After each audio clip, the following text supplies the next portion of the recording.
Hey everyone, welcome to my show, Time Out with Trey Avant. I'm your host, Trey Avant, and this is a one-man webcast that discusses sports, entertainment, and breaking news. Um, a little bit about myself. I'm a student at Florida Atlantic University, majoring in multimedia journalism. I write for three news publications, the Boca Raton Tribune, the University Press, and the Paradigm Press. I have aspirations to become a sports journalist, and hopefully, I get a star in my own debate show on ESPN. Obviously, I'm a huge sports fanatic. I'm a Miami Heat and Miami Dolphins lifer. Even though the Dolphins have caused me nothing but pain and misery for 20 years. This show has different segments where I inform you of trending topics in sports and entertainment and offer my thoughts. At the end of the show is a hot take segment where I offer a prediction on one random topic and explain why I think that way. With that being said, let's get started. Um, a couple days ago, FAU found their quarterback of the future. Shadir Sanders, number 10, top 10 ranked QB in the class of 2021. He verbally committed to play football for FAU. He's the highest ranked commit in school history. So that's good for us. He's a four-star recruit. He plays his high school ball at Trinity Christian School in Cedar Hill, Texas. He's the son of Pro Football Hall of Famer Deion Sanders. As a junior, he threw for 3,477 yards and 47 touchdowns. He led Trinity Christian to three consecutive state championships, and he has compiled a 39-2 record thus far. He does join a competitive quarterback room led by Chris Robeson, who earned first team All CUSA honors this past season. But Robeson is going to be on the roster for maximum 2 more years.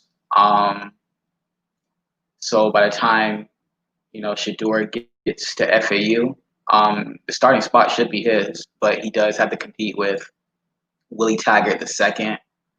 That's obviously Willie Taggart, head coach Willie Taggart's son, who's a 3-star prospect.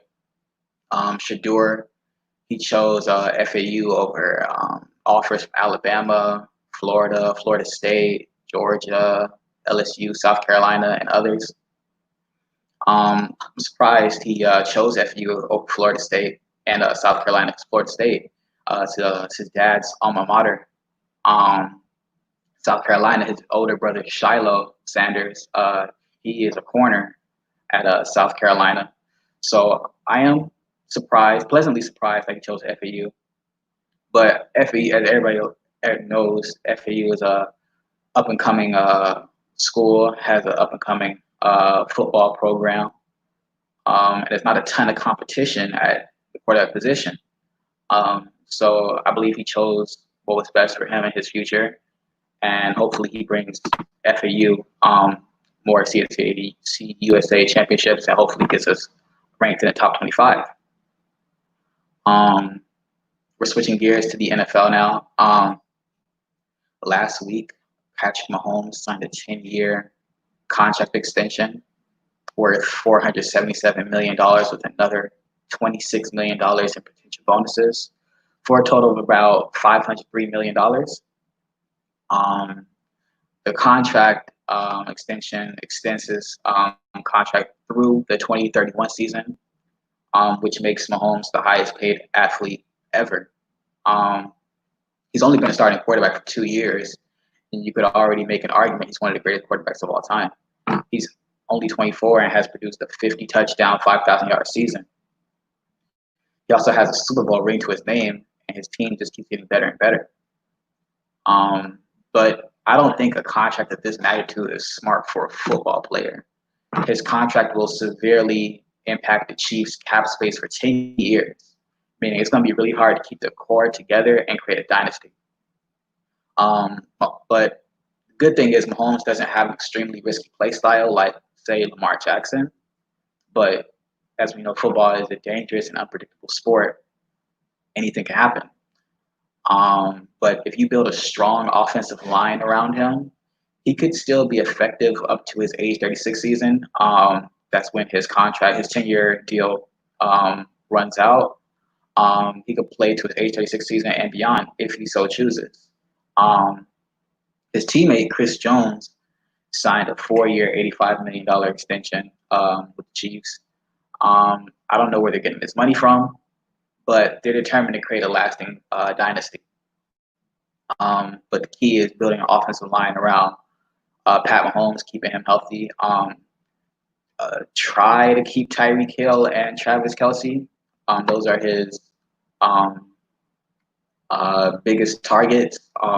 They are already signed to a couple extensions, but Kelsey's extension, I believe, is his contract is up in about 2 years, I believe, and Tyreek Hill is in the same boat. So it's going to be complicated. It's going to be interesting to see how the Chiefs retain those two while also continuing to pay Patrick Mahomes.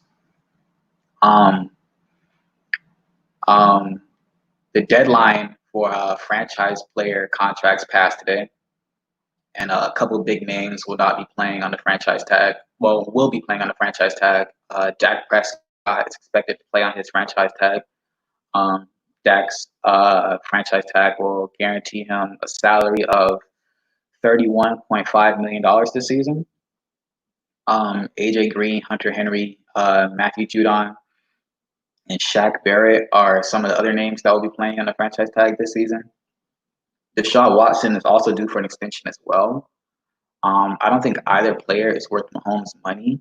Um, talking about Deshaun Watson and Dak Prescott, but both are very talented Pro Bowl caliber quarterbacks. Watson is more deserving of a Mahomes deal than Zach is. I mean, than Dak is, I believe. I believe Watson is just a much better player than Dak, and he has done more with less. Um, Dak is surrounded by a talented supporting cast that is one of the best in the league on paper, but he could never get it done. The Cowboys can never get it done. I mean, it's not entirely his fault, but if you want to be a franchise quarterback, elite quarterback, you have to get the job done in the playoffs. Um, with Deshaun Watson, all he's had has been DeAndre Hopkins, but now Hopkins is in Arizona, so we're gonna have to see how Watson adjusts. Um, Hopkins was traded for David Johnson, who hasn't been the most healthy running back in the past. But if he can regain some of the magic he had early on with the Arizona Cardinals, then I believe the Texans will be okay. Um, with the Cowboys, they put a lot of money into their team, and Dak is the last person to get paid. I believe that says a lot how the Cowboys view him. Um, Leo Collins, I believe, got paid. Amari Cooper, Ezekiel Elliott. Um, um, it's just if you're a franchise quarterback, you can't be the last person to get paid. Um, so they might be looking to replace him a little bit later down the line, but I don't know. We'll see.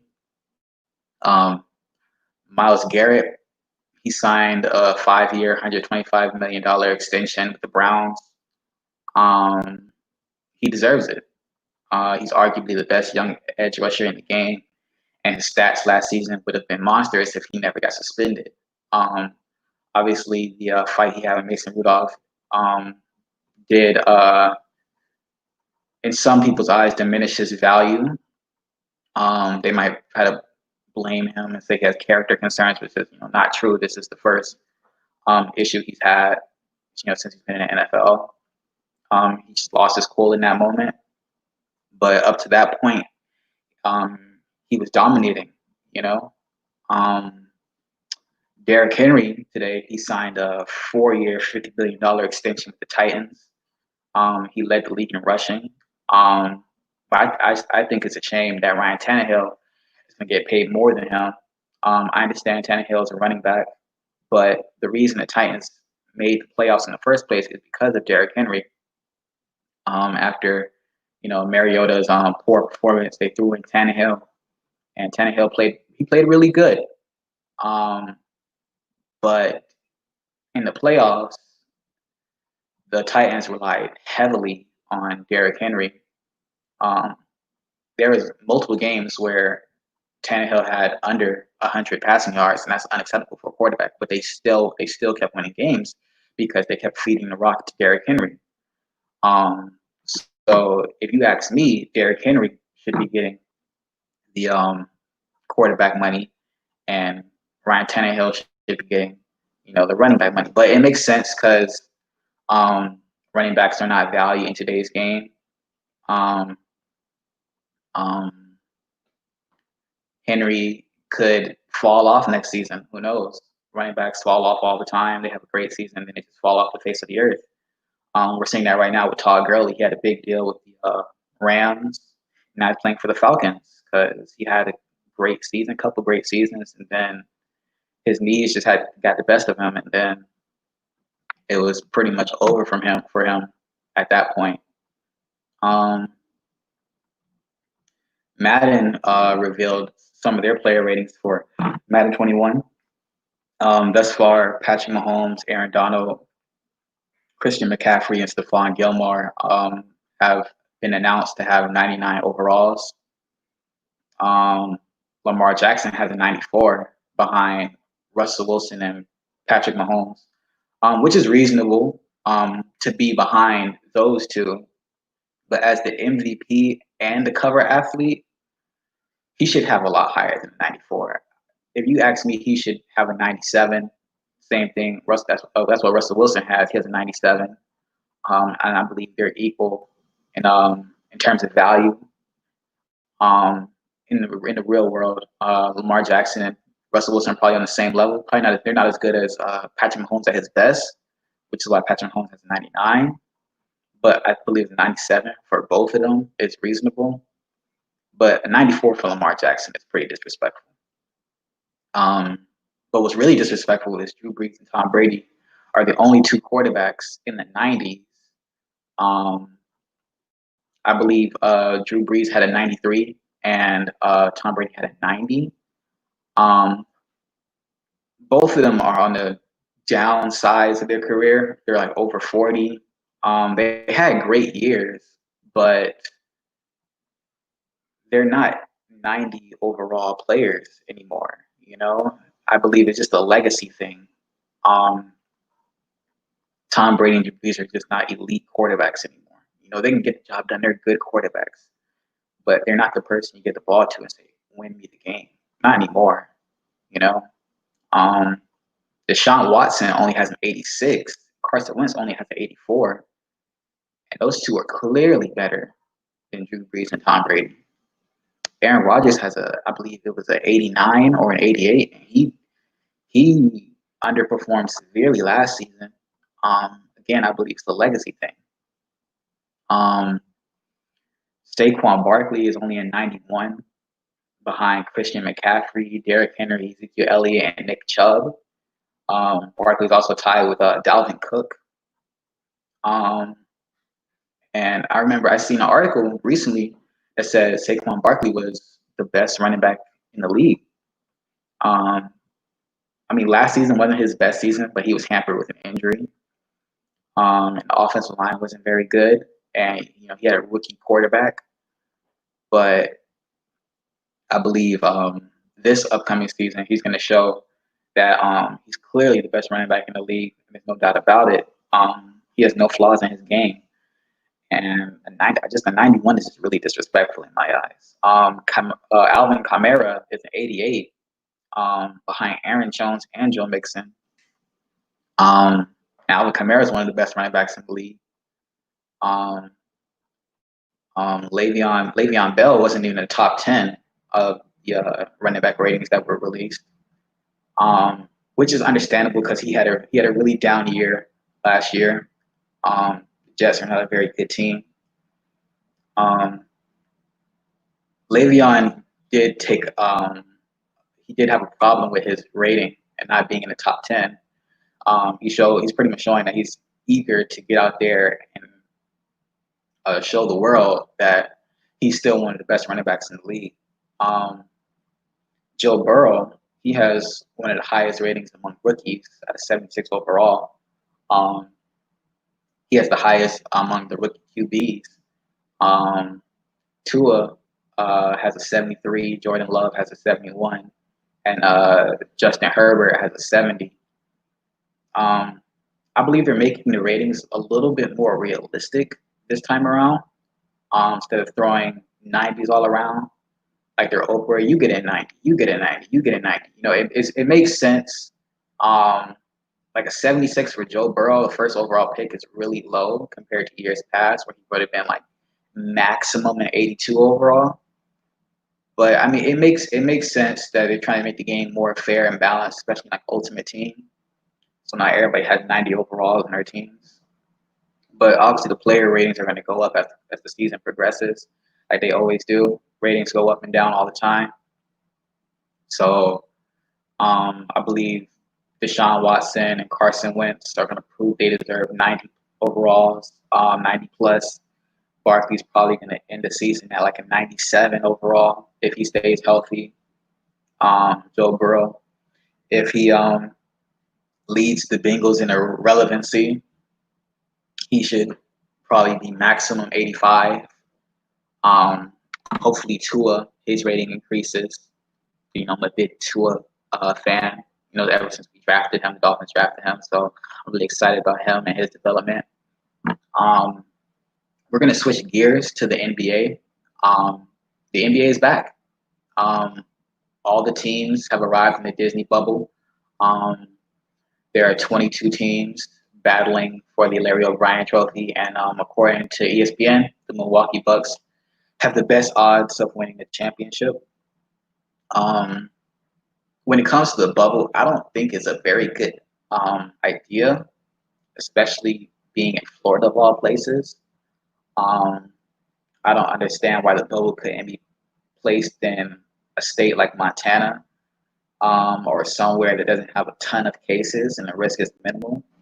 Um, many players have already voiced their displeasure with the bubble, stating it's an unnecessary danger and that it takes away from our current social climate. Kyrie Irving is the one in charge. He's the one leading the charge. Um, Even though he's not playing because of an injury, he's an advocate for social justice, and he just doesn't want the NBA to take away from that. Which I admire. Um, but you also got to see it from a business standpoint. Um, a lot of the players don't get paid as much as Kyrie Irving. A lot of the role players, most of the league is role players, so they need to play in order to support themselves. I know people might laugh at that, like they're millionaires, but when you make more, you spend more. So effectively, um, they could be living check to check, paycheck to paycheck. Um, but I understand where Kyrie Irving's coming from. Also, the league has TV contracts in place, so they have to fulfill those contracts to make money and everything. So I understand both sides. It's going to be interesting to see how teams adjust to such a long layoff. How they handle things off the court, being confined to their hotel rooms until October at the latest. Um, some of the players are already not too thrilled about being in the bubble. I've seen pictures of hotel food they're being served, that's been circulating through the internet. Players are already starting to leave the bubble. Bruno Caboclo and Rashawn Holmes, they've been forced into quarantine because they broke the rules basically. The NBA has received multiple calls from people using the hotline to basically snitch on other players for breaking the safety protocol. So I expect some reports to come out of certain players being disciplined. Um, Numerous players have tested positive for coronavirus as the weeks have progressed. But the bubble seems to be working thus far. I believe they said 2 players um, test, tested positive out of 377 players. So that's good. I know Michael Beasley, he tested positive when he was inside the bubble, so he had to leave. He was just signed by the Brooklyn Nets. Um, the Nets already don't have a team. You know, Kevin Durant, Kyrie Irving, DeAndre Jordan, Spencer Dinwiddie, Torian Prince, Wilson Chandler. They all opted out of the restart. So I mean, it's not like the Nets were going to win anything anyways.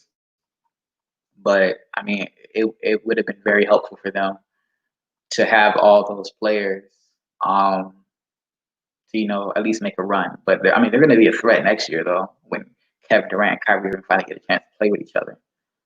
Um, so that's going to be fun to watch. Um, LeBron James, he seems like he's a man on a mission. Um, so it's gonna be exciting. They start next week. The scrimmages are next week, I believe. So I'm ready for that. We're gonna switch gears to the UFC.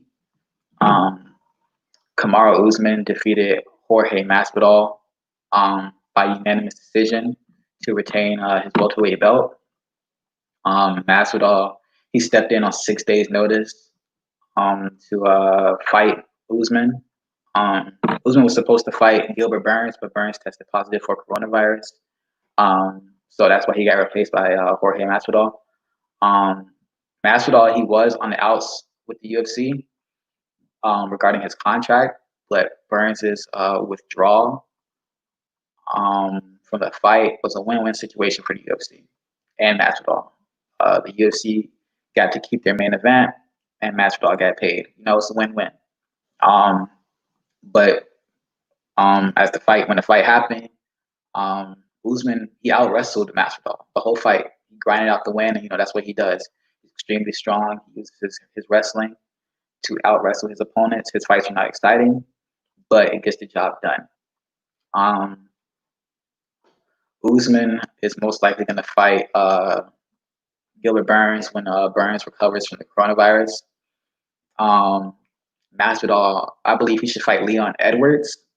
Um, they have bad blood between each other, just like how Usman and Masvidal had beef with each other. So Masvidal, I believe he should fight Leon Edwards next.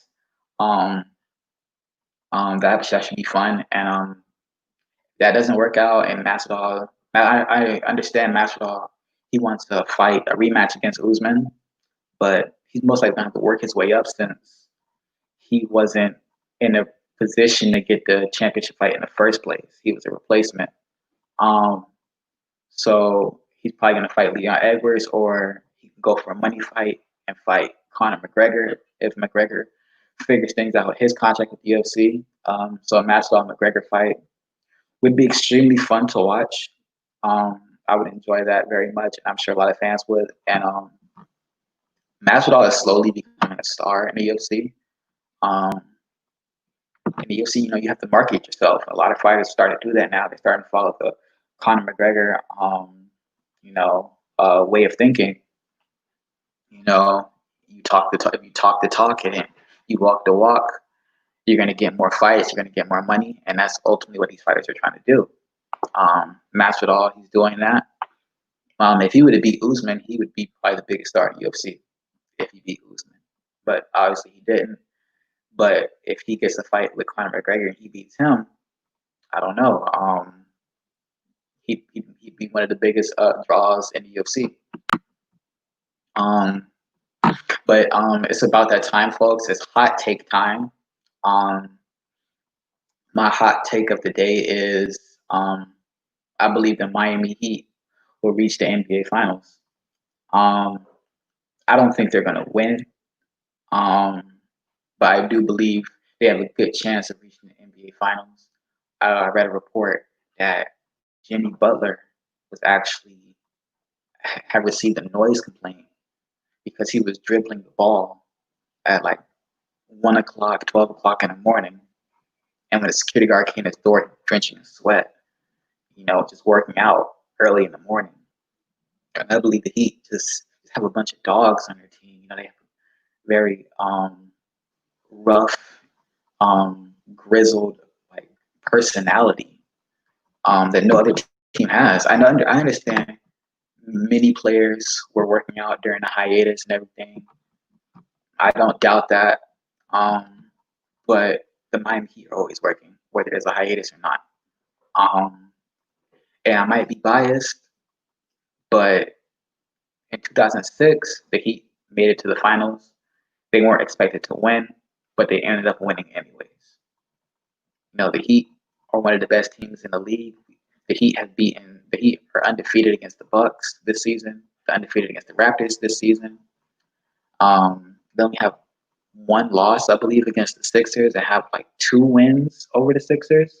The only team that really threatens them is probably the Boston Celtics. But the Heat have beaten the best teams in the East without issue, and people are still underrating them. So that's why I believe the Heat will at least reach the NBA Finals. I don't think we're going to win because the Clippers and Lakers are really good teams. And those teams are most likely going to make it to the finals in the West. But coming out of the East, I believe the Miami Heat will indeed reach the NBA Finals. Um, all right, guys. That's it for today's show. Timeout airs every Thursday at 7 p.m. As always, this is Trey Avant signing off.